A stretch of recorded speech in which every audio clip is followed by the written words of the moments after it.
사람은 누구나 그것이 내면이든 외적인 보이는 외면의 모습이든 자기 자신을 무엇으로 자꾸 채우려고 합니다. 오늘 새날이 찬양대가 같은 고백을 해주셨는데, 귀에 익은 음성 또 눈에 익은 모습들로 채우려 했다. 사람은 누구나 자신을 그렇게 채워내려 하지만, 그런데 정작 무엇으로 채워야 할지 알지 못한다는 겁니다. 그래서 귀에 익은 소리들, 눈에 익은 모습들에 먼저 손이 갑니다. 이 땅의 종교들 대부분이 인간의 이러한 습성을 잘 알고 있습니다. 그래서 인간은 자고로 채우는 것의 반대인 비워내야 한다라고 말합니다. 자꾸 채우려고만 하지 말고, 자꾸 가지려고만 하지 말고 좀 비워야 한다는 것이죠. 맞는 말씀입니다. 그런데 어떻습니까? 하나님의 말씀인 이 성경을 가만히 묵상하다 보면 우리 하나님께서는 물론 자기 부정, 자기 부인 같은 비움에 대한 말씀도 하고 계시지만, 하나님은 자꾸만 우리에게 무언가를 주려고 하십니다. 그것도 아무 이유 없이, 아무 대가도 바라지 않으시고는 거저 주려고 하십니다. 그것을 우리는 은혜라고 부르죠. 또 그것도 적당히 주시는 것이 아니라, 여러분 어떻게 주고 싶어 하십니까? 아주 충만하게 채워주고 싶어 하십니다. 아주 넘치고 넘쳐서 내가 다 감당하지 못할 만큼, 내가 다 수용하지 못할 만큼 그렇게 흘러넘치도록 우리에게 주려고 하십니다. 그렇다면 본래 하나님은 우리 인간들을 만드실 때 비우기도 해야겠지만 비워내야만 하는 존재로 만드신 것이 아니라 반드시 무언가를 채워야 하는 존재로 우리를 만드신 것은 아닐까 싶습니다. 그렇다고 한다면 저와 여러분, 우리는 우리 자신을 과연 무엇으로 채워야 할까요? 오늘 본문 말씀은 아마도 날이 조금 저물어 갈 때의 일이었을 겁니다. 예수님께서 공생기간 동안 주로 사역하셨던 이 갈릴리 지역은 대체로 기온이 높아서 해가 뜨기 시작하면 아침 일찍부터도 금세 더워지기 때문에 낮에는 갈릴리 바다보다도 육지가 더 빨리 뜨거워집니다. 그러면 여러분, 그때 바람이 어디에서부터 어디로 불겠습니까? 갑자기 중학교 과학 시간이 된 것 같으실 텐데, 바람은 기온이 낮은 곳에서 높은 곳으로 흘러가는 겁니다. 차가운 곳에서 따뜻한 곳으로 바람은 불어갑니다. 그러니까 낮에는 뜨거운 태양으로 인해서 육지가 이 바다보다도 더 빨리 뜨거워지기 때문에 상대적으로 더 차가운 곳인 갈릴리 바다에서부터 육지를 향해 바람이 불어가게 되는 겁니다. 이것을 여러분 과학 시간에 뭐라고 배우셨습니까? 해풍이라고 배웠습니다. 이 해풍이 부는 낮에는 주로 예수님께서 갈릴리 해변가로 나가셔서 말씀을 전해주셨습니다. 무리들은 해변가에 이렇게 앉혀 놓으시고는, 예수님께서는 따로 배를 육지로부터 조금 떼어 놓으시고는 이렇게 바다 쪽에서 육지를 바라보시면서 말씀을 전하셨던 겁니다. 예수님께서 해풍을 이용하셨던 것이죠. 당시에는 마땅한 마이크 음향 시스템이 없었을 테니까 이 해풍이 천연 음향 시스템 역할을 해줘서 예수님의 말씀이 수많은 무리들에게까지도 아주 잘 들리게 되었을 겁니다. 반면 해가 지는 늦은 오후가 되면 어떻겠습니까? 날이 저물 때에도 예수님은 끊임없이 사람들을 고치시고 또 쉬지 않고 말씀을 전해주셨습니다. 해가 지면 반대로 그때는 육지가 바다보다 더 빨리 차가워집니다. 그러면 이번엔 바람이 어디에서부터 어디로 불겠습니까? 이번엔 육지에서부터 바다 쪽으로 바람이 불게 됩니다. 해풍이 아니라 육풍인 것이죠.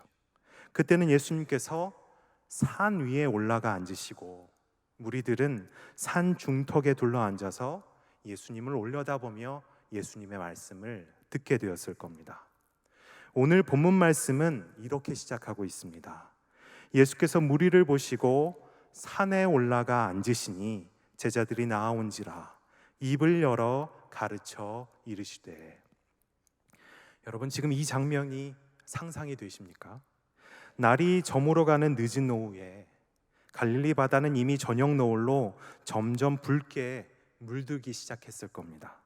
주변에는 온갖 들풀과 겨자나무, 들의 백합화가 흐드러지게 피어있는 그 산에 올라가서 예수님께서 직접 제자들에게 입을 여시는 그 순간인 겁니다. 오늘 본문이 속한 마태복음 5장부터 7장까지는 소위 산상설교, 산상수훈이라 불리는 말씀입니다. 말 그대로 산상, 산 위에서 하신 예수님의 말씀, 예수님의 가르침이라는 뜻이죠. 어떤 학자는 여기서 한 걸음 더 나아가서 예수님께서 직접 하셨던 이 말씀이 얼마나 귀하고 소중했던지 보배로운 말씀이라는 뜻의 산상보훈이라고까지 부르고 있습니다. 오늘 본문 1절에서 산 위에 올라가 입을 열어서 말씀을 시작하던 예수님께서는 마태복음 6장을 거쳐 7장에까지 그 말씀을 계속 쭉 이어가고 계십니다. 그리고 그 다음 장인 8장은 이렇게 시작하고 있습니다. 8장 1절 말씀입니다. 예수께서 산에서 내려오시니 수많은 무리가 따르니라. 예수께서 산에서 내려오시니, 산에 올라가서 말씀을 시작하신 예수님께서 모든 말씀을 다 마치시고는 다시 그 산에서 내려오셨다는 겁니다. 그런데 이 구절을 가만히 다시 살펴보면 일반적으로는 그때가 날이 저무는 때였기 때문에 예수님께서 산에 올라가 말씀하셨다 싶지만, 성경은 그 사실보다도 예수님께서 그처럼 산에 올라가서 말씀하셨던 또 다른 이유에 대해 주목하고 있는 것을 볼 수 있습니다. 다시 5장 1절 말씀입니다. 예수께서 무리를 보시고 산에 올라가 앉으시니 제자들이 나아온지라. 8장 1절 말씀입니다. 예수께서 산에서 내려오시니 수많은 무리가 따르니라. 여러분, 발견하셨습니까? 성경은 지금 산 밑에서 예수님을 따르던 자들을 무리라고 표현하고 있는 반면에 산 위에서 예수님의 말씀을 들었던 자들을 제자라고 부르고 있습니다. 그러면서 이 무리에 해당하는 사람들과 제자에 해당하는 사람들을 이처럼 또렷하게 구별하고 있는 겁니다. 여러분, 무슨 말씀이겠습니까? 이 마태복음 5장부터 7장에까지 기록되어 있는 이 산상수훈의 이 말씀은 그저 때를 지어 몰려다니는, 그래서 누가 그곳에 속해 있는지 알 수도 없고 또 언제 다시 우르르 떠나버릴지 모르는 그런 무리들이 아니라 제자, 즉 예수님의 제자라 불리는 자들에게만 특별히 구별하여 전하셨던 말씀이라는 겁니다. 바꿔 말하면 이 산상수훈의 말씀을 따르지 않는 사람은 예수님의 제자가 아니라 그저 군중들, 무리들과 다름없다라는 말씀입니다. 이 산상수훈의 말씀을 지키지 않는다면 그들을 예수님의 제자라 부를 수 없다라는 겁니다.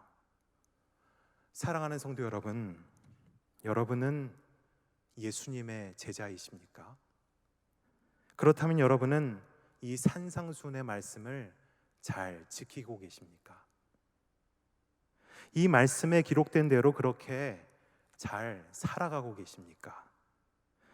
오늘 우리가 이 말씀을 놓고 이처럼 함께 고민하고 묵상하고 있는 것을 보면 아마도 오늘 예수님께서는 저와 여러분들에게 너희는 내 제자가 맞느냐?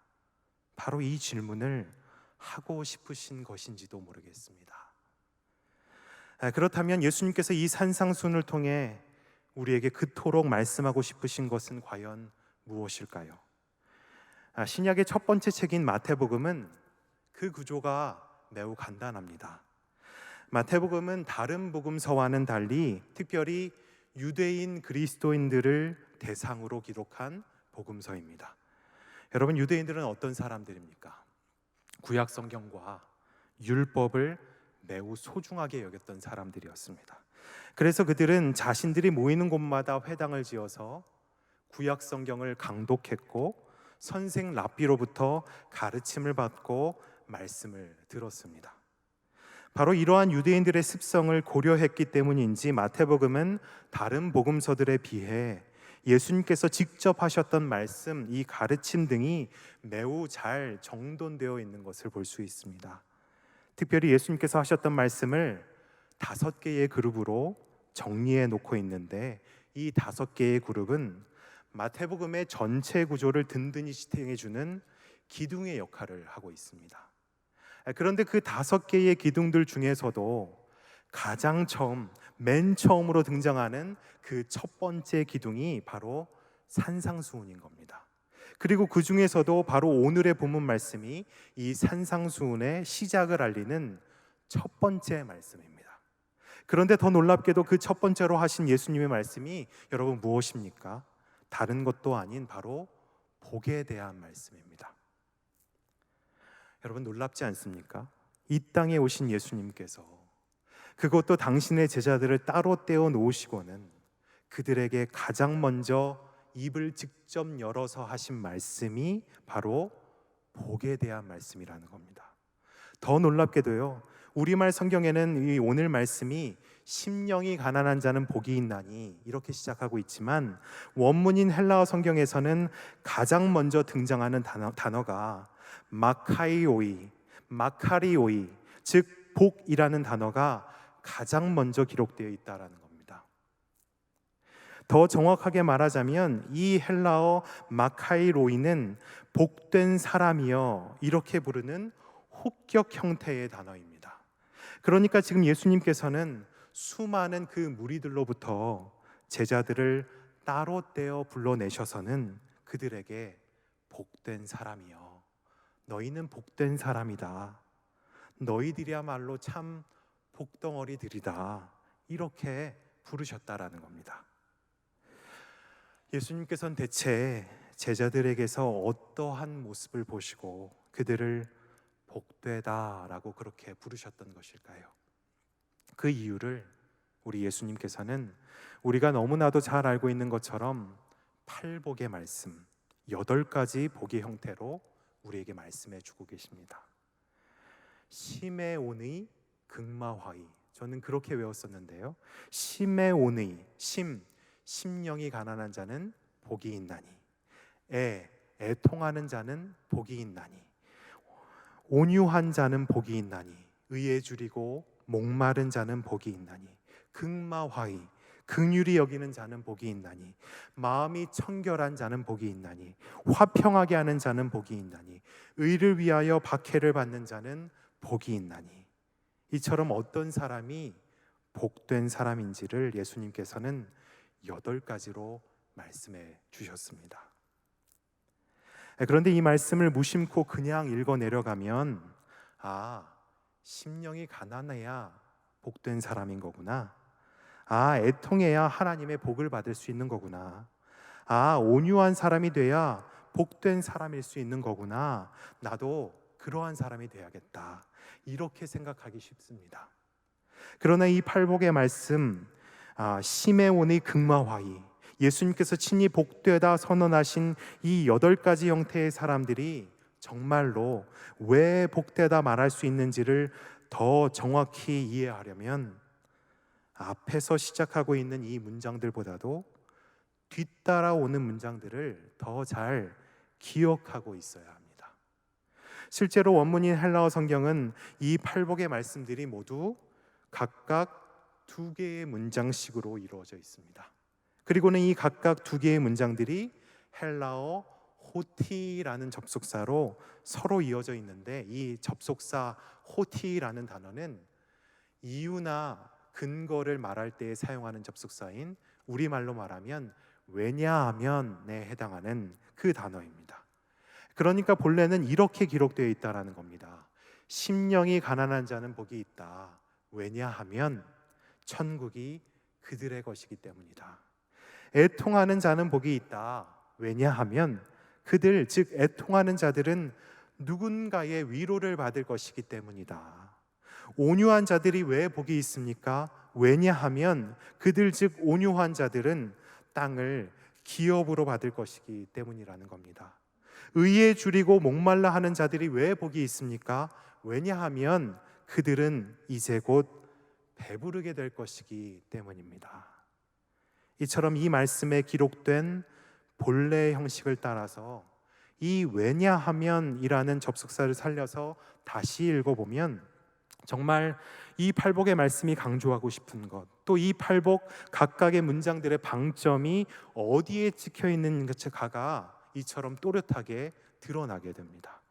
심령이 가난한 것 자체가 복이 있다는 것이 아니라 그가 천국을 소유할 사람이 될 것이기 때문에 복이 있다라는 겁니다.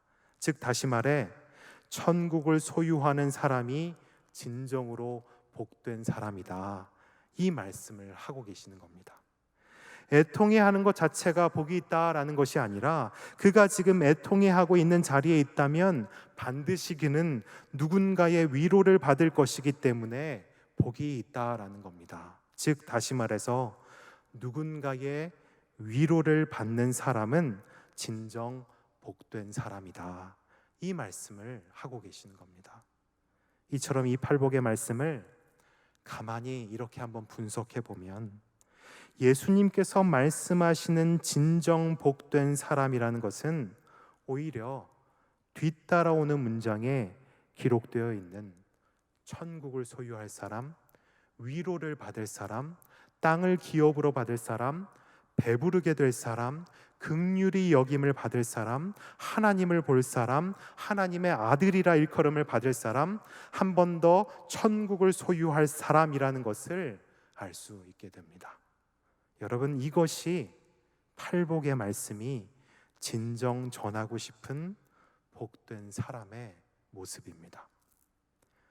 그런데 여기서 이 말씀을 조금 더 한 걸음 더 나아가 더 잘 이해하기 위해서는 한 가지 우리가 더 기억해야 할 것이 있습니다. 앞서 말씀드렸지만 마태복음은 유대인들을 대상으로 기록한 복음서입니다.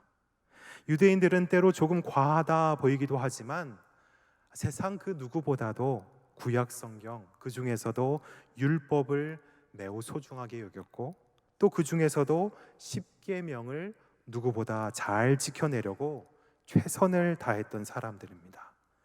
우리가 잘 알고 있지만 십계명이 처음부터 우리에게 강조하고 있는 것은 무엇입니까? 여호와 하나님 외에 다른 신, 다른 우상을 두지 말고 하나님의 이름을 망령되게 부르지 말 것을 십계명은 우리에게 말씀해 주고 있습니다. 그렇다면 이 계명을 잘 지켜내려면 여러분 어떻게 하면 되겠습니까? 놀랍게도 유대인들은 이 하나님의 이름을 망령되게 부르지 말라라는 이 계명을 그토록 잘 지켜내기 위해서 그들은 되도록 하나님의 이름을 부르지 않는 방법을 선택합니다. 자신도 모르게 부주중에 실수로 여호와의 이름을 망령되게 부를 수 있다라는 것을 그들은 염려했던 겁니다. 그래서 이러한 유대인들의 생각과 습성들을 염두하며 기록한 이 복음서인 마태복음에는 하나님이라는 단어를 굳이 기록하지 않아도 누구도 그것이 하나님이라는 것을 알 수 있는 문장이라고 한다면 되도록 다른 말로, 다른 단어로 바꾸어 부르거나 심지어 아예 생략까지 하고 있는 것을 볼 수가 있습니다. 대표적인 예로 천국이라는 단어가 그렇습니다. 이 천국이라는 단어는 다른 복음서에 비해 유독 마태복음에서만 유독 자주 등장하고 있습니다. 다른 복음서에서는 하나님의 나라라는 표현을 쓰고 있는 반면 이 마태복음에는 하나님의 나라를 하늘나라, 천국이라는 표현으로 바꿔서 기록하고 있습니다. 천국이라고 써도 유대인들은 이것이 하나님의 나라를 가리키는 것이로겠구나 읽어낼 수 있다라는 것입니다. 오늘 본문 팔복의 말씀에서도 이 천국이라는 단어가 두 차례 등장하고 있는 것을 볼 수 있습니다. 또한 마태복음은 하나님이라는 단어를 바꾸어 기록하는 것을 넘어서 아예 생략해 버리기까지 합니다. 굳이 말하지 않아도 기록한 자나 그것을 읽는 자 모두가 이것은 하나님만이 하실 수 있는 일이야 라는 것을 누구나 알 수 있다고 한다면, 그때는 이 하나님이라는 주어를, 그 단어를 아예 빼버리는 겁니다.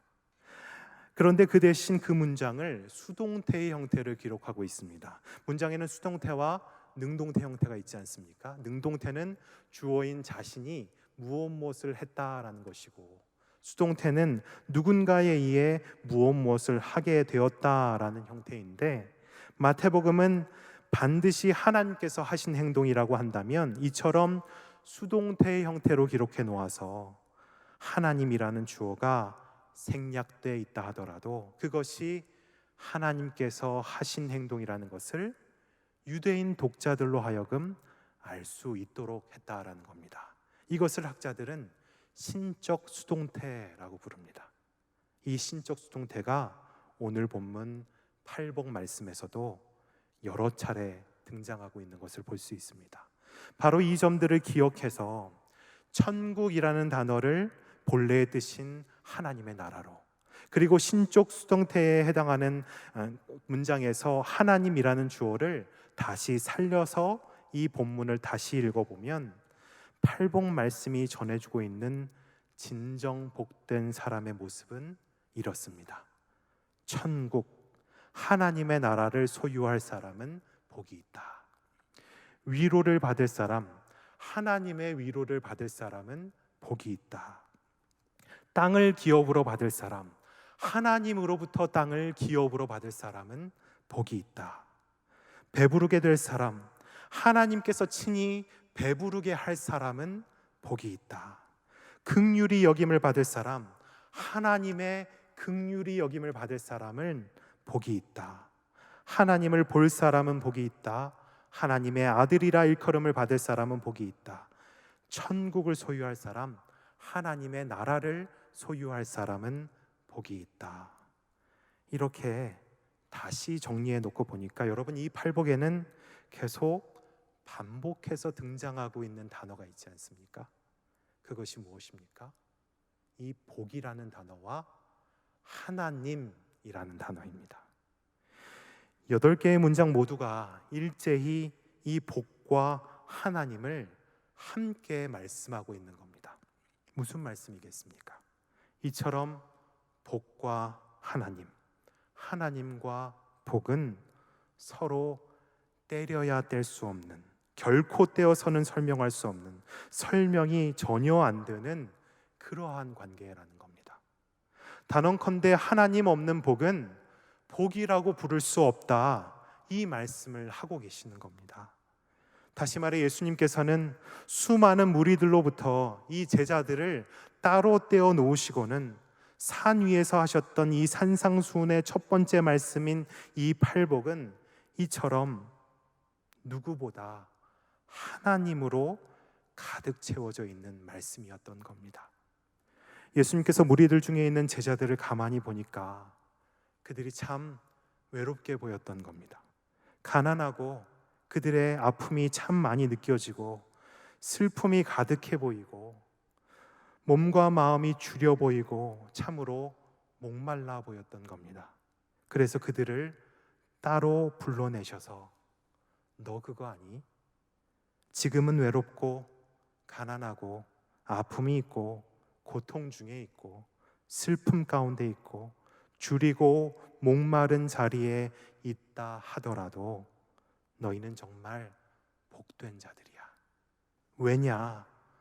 그 모든 것이 이제 하나님으로 가득 채워지게 될 것이거든. 예수님께서 그 말씀을 하고 계시는 겁니다. 사랑하는 성도 여러분, 여러분은 지금 여러분의 일상에서 어떠한 길을 걸어가고 계십니까?